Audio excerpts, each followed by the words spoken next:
3 is a magic number. You can take the Schoolhouse Rock version, maybe the De La Soul version, but I'm guessing a lot of people will know that song. 3 is the magic number. When you think of things that come in threes, what comes to mind?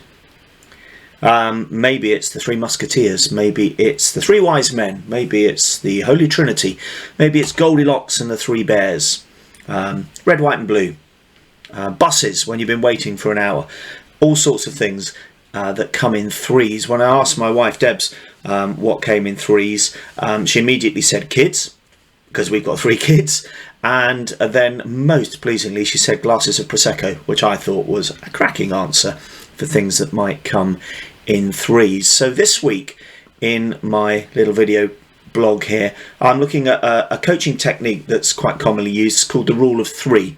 Hi there, my name is Pete Last, and I'm doing a year-long series of video blogs as I think about and reflect upon my emerging practice as an executive coach, and I'm spending a few weeks at the moment just having a look at some of the tools and diagnostic models that coaches like myself might use, and this is quite a common one.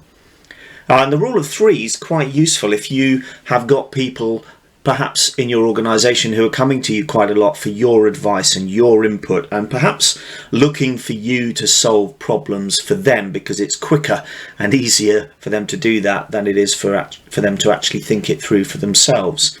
So the Rule of 3 is quite a useful little tool that allows you to flick things back onto them and really get them using their own experience. What you want them to be doing is recognising the situation, recognising what they could be doing, and then identifying courses of action. So the Rule of 3 is pretty straightforward. It really, if somebody comes to you with a problem, the first thing you would suggest to them is, well, tell me 3 things about the issue. And of course, in a coaching conversation, you would literally just say those words. Tell me 3 things about the issue. You then bite your tongue and you don't prompt anymore. You wait for them to respond. And when they've told you 3 things that are in their mind, maybe 3 things they're worried about, 3 things they're anxious about, you then move on. You say, well, tell me 3 consequences. And again, in a true coaching conversation, no further prompting. Let the person in front of you think. What are the consequences of what they've just told you? And then you move them on towards action. So we've done the reflection, we're thinking about where they are, and moving on to action now, and you ask them to tell you 3 things that you could do about it. And again, no further prompting as a coach, just let them wrestle with that.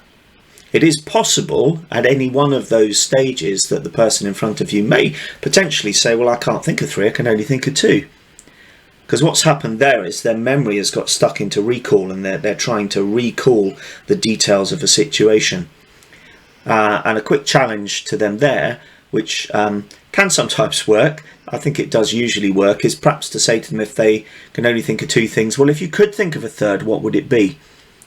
It sounds like a rather counterintuitive, rather strange thing to say to them, but actually that sometimes just triggers their brain out of their recall mode, and then they think, oh, well, yes, it might be that we need to employ more people and overtime might go up in order to solve this problem. So they can think of a 3rd thing, but they just need that little prompt to break them out of that cycle of sitting there trying to recall detail. So it's quite a useful little tool, the Rule of 3. Dead easy to remember, dead easy to use. So perhaps next time somebody comes to you looking for you to solve one of their problems, why not give it a go? Why not try the Rule of 3? Tell me 3 things about the issue, tell me 3 consequences, and tell me 3 things that you could do about it. Many thanks for engaging again with my videos, and do come back next week and watch the next one. Have a great week, everybody. Bye.